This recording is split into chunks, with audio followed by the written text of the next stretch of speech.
With cost of living issues top of mind this election cycle, politicians are working hard to woo middle-class voters. Whether they're making the right promises, however, depends a lot on who they think is included in that grouping. Here to help us understand what middle class means in Canada today. In New York, Sean Speer, professor at the Munk School of Global Affairs and Public Policy at the University of Toronto.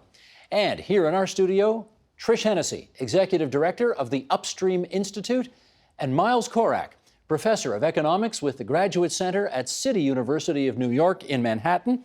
And we are delighted to welcome Trish, you back. Miles here for the first time. Sean in New York. This feels very odd for some reason here. We've got Sean, the Torontonian in New York, Miles, the New Yorker here in Toronto. Something's backwards here or something. But anyway, let's get into this. Sean, what does it mean to be middle class in Canada today? Well, Steve, there are a lot of empirical or technical definitions. Sometimes people use median income. One might use those earning within the middle income bracket. But we're having this conversation in the context of an election campaign, and so political economy is important. And self-image, therefore, is quite important. Various polls tell us that a much larger share of the Canadian public conceive of themselves as middle class than any of those technical or empirical definitions might tell us. And interestingly, this phenomenon isn't unique to the definition of middle class. It often applies to different ways in which we define or organize society. Similarly, much larger share of the Canadian public self-identifies as rural than any technical or empirical definition will tell us. And the reason this is important, the reason this gap between empiricism and self-image is important, is it creates incentives for the political class to root their rhetoric and their program in the interests of the middle class, precisely because such a large cross-section of the population conceives of themselves as middle class, and therefore a political message or a policy program in and around the middle class seemingly resonates with them. More on that as we continue our conversation. You focus group tested a bunch of people not too long ago, right, on the issue of what it means to be middle class. What'd you come up with? Well, during my time at the Canadian Centre for Policy Alternatives over the past, say, 15 years, we've gone to do focus groups of Canadians on all kinds of issues related to income inequality. We asked them, do you identify as middle class, working class, rich, poor? The vast majority put their hand up and say middle class. It doesn't matter how much they earn. So we asked them, what does that mean to you? And they say nothing about income range or bracket. They talk about being able to go on a vacation with their family, to have a car, to be able to put their kids in extracurricular activities, to be able to go out for lunch during the week and not break the bank. So really, I came to conclude that the middle class is really a notion. It's like this great big empty vessel into which we pour all of our hopes and dreams. A notion that seems very aspirational. Yeah. Many of us want to be in it, apparently. That's right. And even when you're in it, you're afraid you're not going to stay in it. Why, Miles, is it apparently so difficult for everybody to agree on what being middle class actually, technically, is? I think Trish and Sean have sort of hit that on the head. There's this sense of aspiration. But to be clear, I mean, we're trying to take these aspirations, these ideas, these hopes, these insecurities, and fit them into income categories. And that's a challenge. I mean, I was at a conference recently, and one of the world's experts stood up and said there are 152 definitions of the middle class. 152. Yeah, but I hope you're not going to lay them all on us right now. No, but I think, but we still need a sense of how that relates to income inequality, because that is sort of the fundamental driver of these insecurities. And you know, there are some rules of thumb that are reasonable. In Canada, you could say people earning between about 60,000 to 160,000 fall broadly into this group, as the OECD does. Let me follow up on that, because 60,000 to 160,000 is well, I mean, to me, it feels like a very broad swath of the population. Well, I mean, shouldn't middle class be a much more narrow definition? Well, should. In what sense? I mean, what does it mean to be middle class in the sense of your aspirations? I mean, you hope for a better future. I guess what I mean is if you're in government and you're designing policies, the policies you need if your household income is 160 grand a year versus 60 grand a year seems to me is night and day. Totally agree. And I think we need a different set of policies for people sort of hovering around the poverty line, the lower middle income groups, versus those who aspire to sort of reach the top 10%.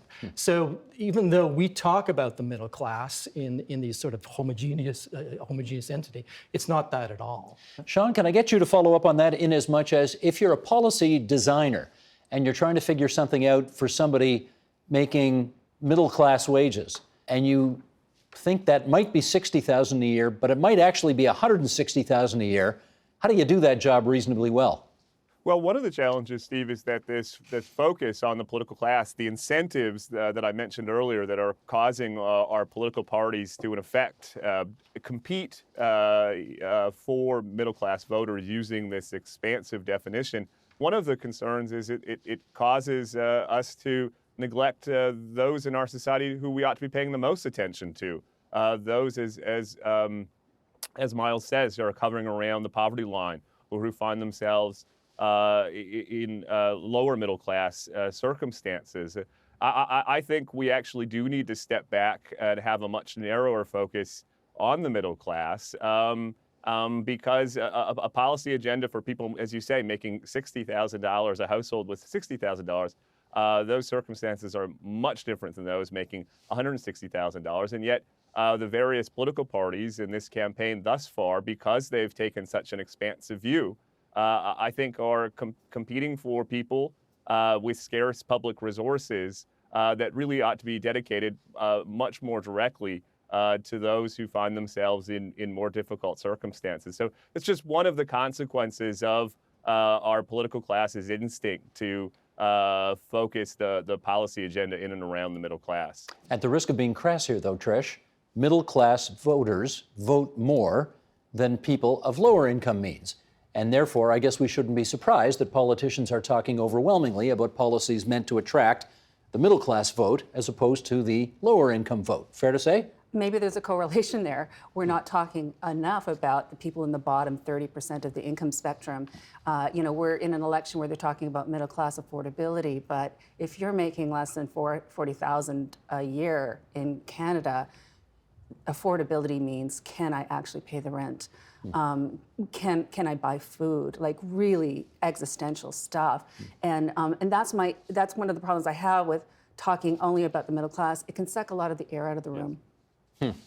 May I just emphasize something Please. there, just to build on Tricia's point? It seems to me there is a legitimate public policy question when we're talking about the type of affordability she's describing. The type of affordability about whether a household with $160,000 feels like it can afford to go on a vacation. That's interesting, but it doesn't strike me ultimately as a public policy question. And that is one of the risks of this tendency of our political system to dedicate so much of our scarce resources to the middle class, I think increasingly at the expense of those in serious need. Steve, I think Sean's point's well taken, but I think there is a common dimension across these broad groups. It's sort of a sense of insecurity. Insecurity about the future, about prospects for the next generation, and people, whether they're making 60 or 160,000, I think share that sense of insecurity. And it's reasonable then to expect our politicians to try to respond to that insecurity. Well, we've got some data on this. This is the BDO Canada Affordability Index, and we're going to put this graphic up now. And for those listening on podcast, I'll describe it in some detail here, because if you want to get a sense of what living on the financial edge is in Canada, here's a BDO survey of slightly more than 2,000 Canadians. 53% of those surveyed in Canada say they live paycheck to paycheck. 25% say their debt is, quote, overwhelming. 57% are carrying credit card debt. No shock there, I suspect. 39%, this is 4 out of every 10 Canadians, have no retirement savings. Miles, what do you make of those numbers?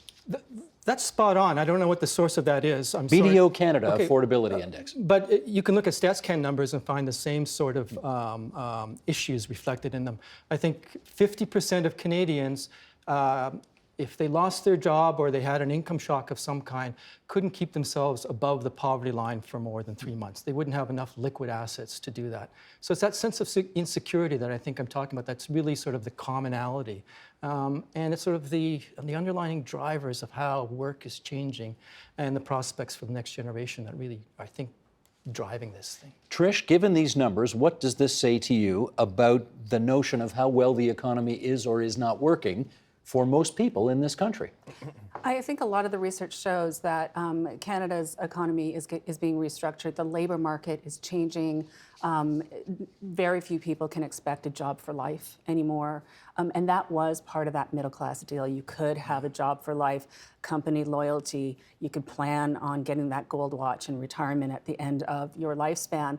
Without that now, I did research just a couple of years ago with the Canadian Centre for Policy Alternatives, where we asked professionals, are you in a precarious job? And almost a quarter of them said yeah, and it kept them up at night. This would be university professors and that type of thing as well. Exactly. Everyone who did everything that you're told to do, go get an advanced degree, go get specialized credentials, do the work, and they love the work. But they share something in common with sharing economy, gig economy workers too.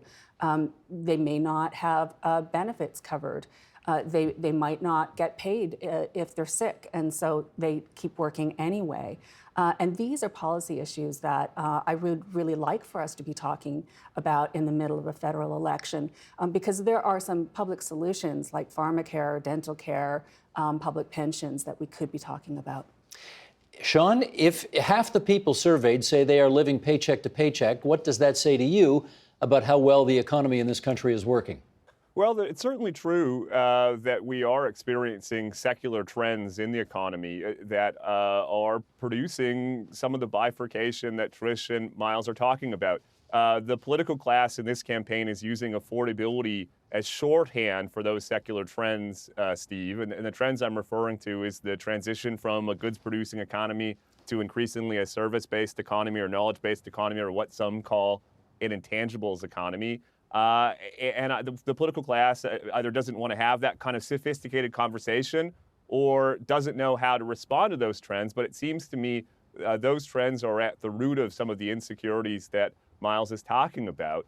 And it seems to me if I was working on behalf of one of the parties in preparation for transition, the two fundamental questions that I would be focused on are, first, how do we catalyze economic activity in distressed communities?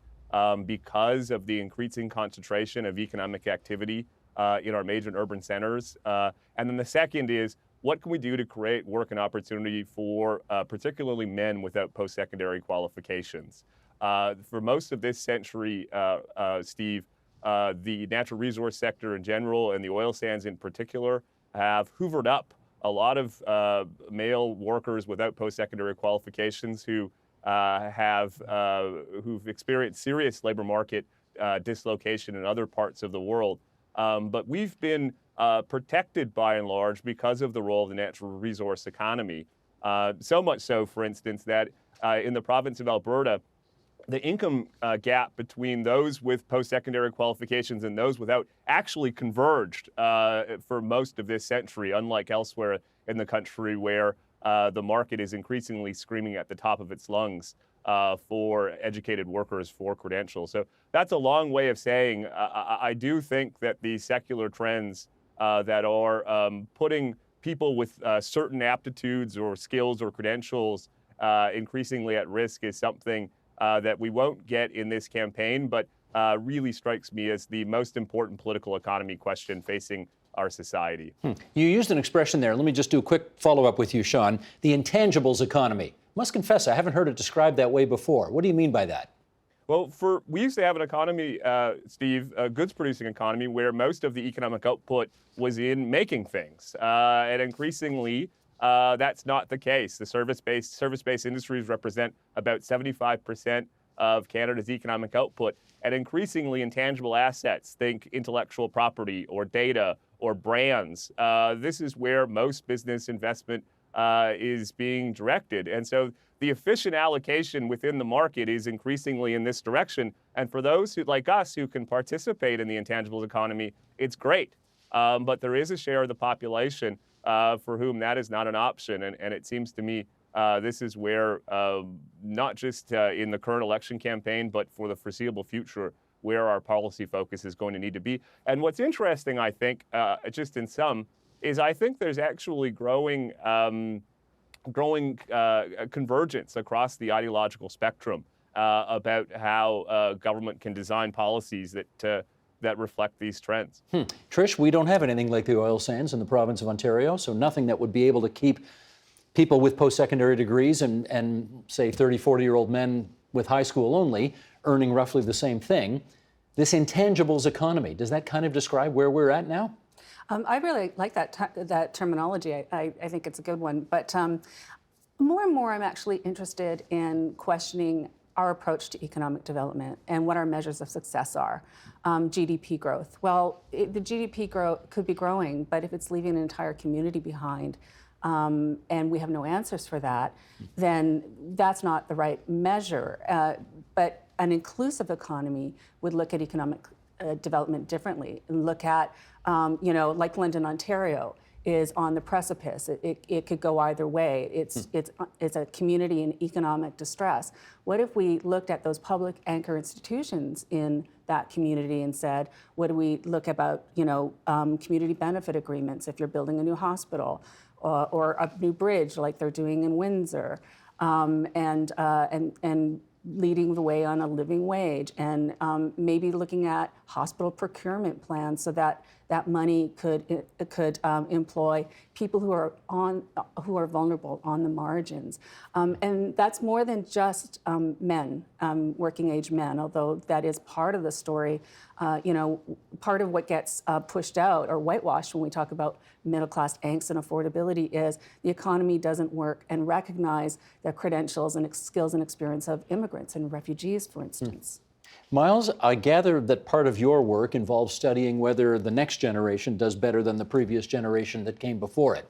How does all of that play into the conversation we're having tonight?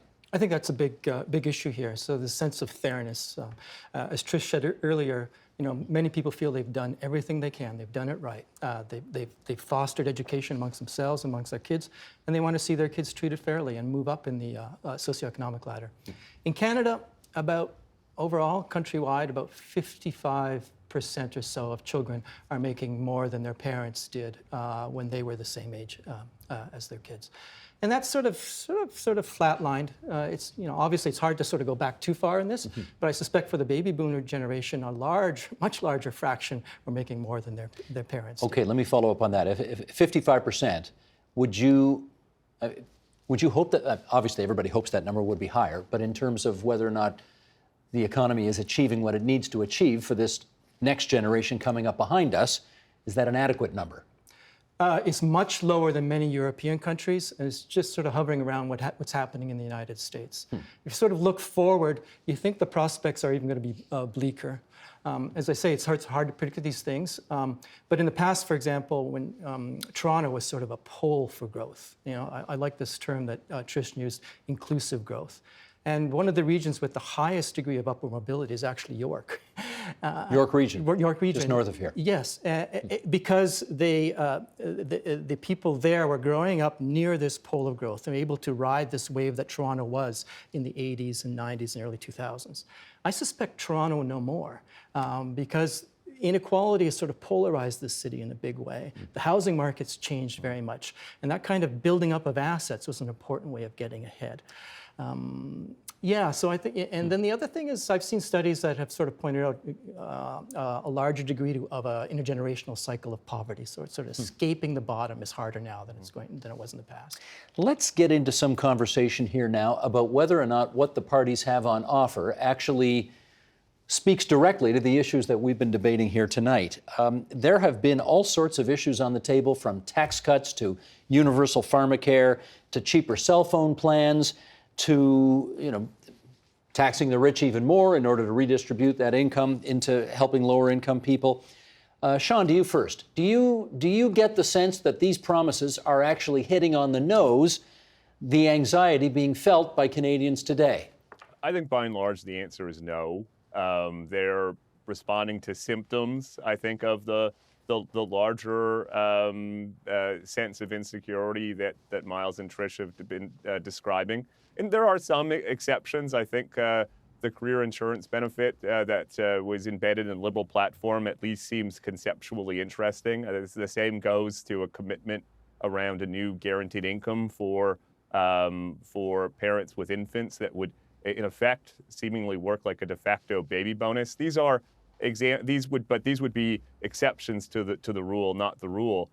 And as I said earlier, Steve, I think there are two reasons why politicians aren't more directly addressing the structural challenges in the context of this campaign.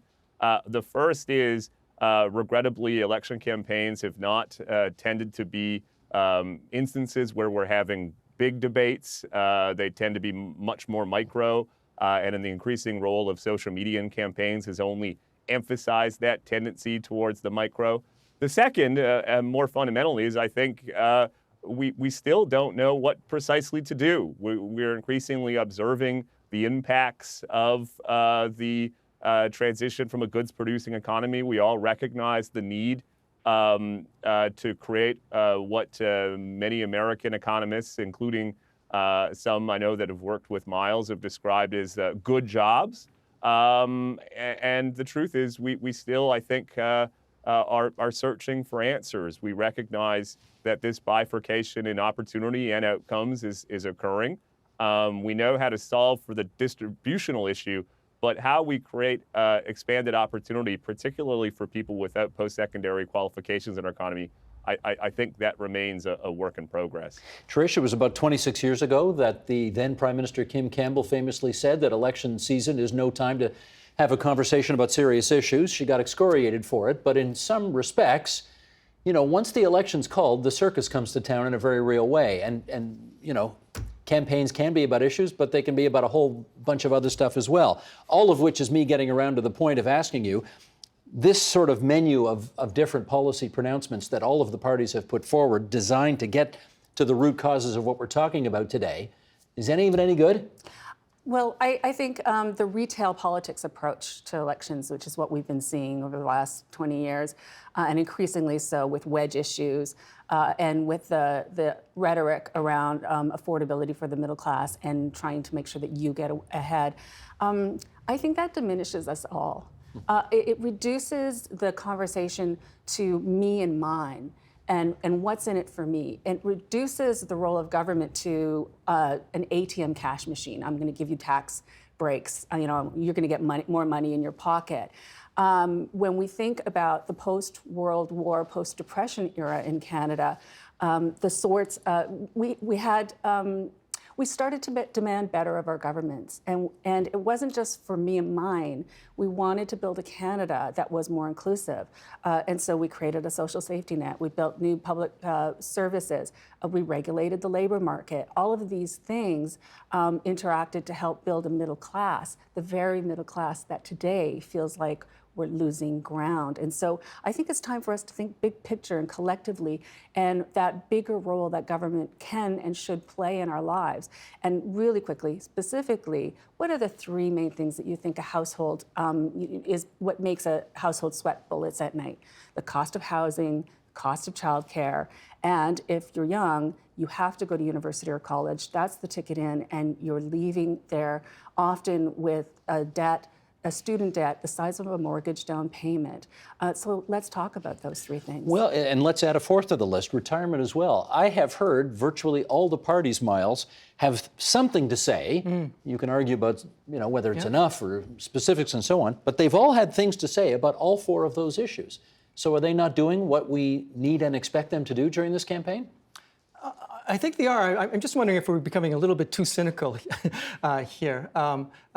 As you pointed out, they are responding to those concerns. At one level, though, Canadians have to see themselves in their politicians, and politicians have to speak to them in the words that resonate: dignity, opportunity, resilience. And so I think that's what's sort of going on here. But deep down, if you look at the platforms, they are they are addressing these things.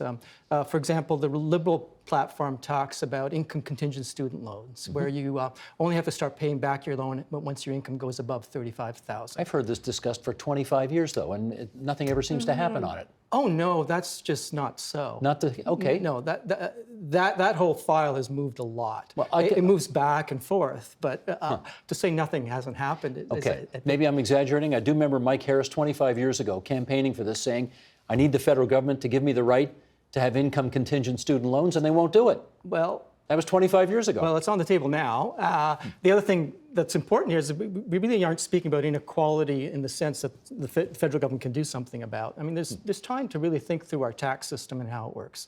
And one of the principal touchstones of the tax system is sort of horizontal equity, that equals should be treated equally. The way to put that is a dollar is a dollar is a dollar for the tax system. And we see very favorable treatment for different types of incomes that perhaps don't stand up in this new type of economy. Just a few minutes to go here.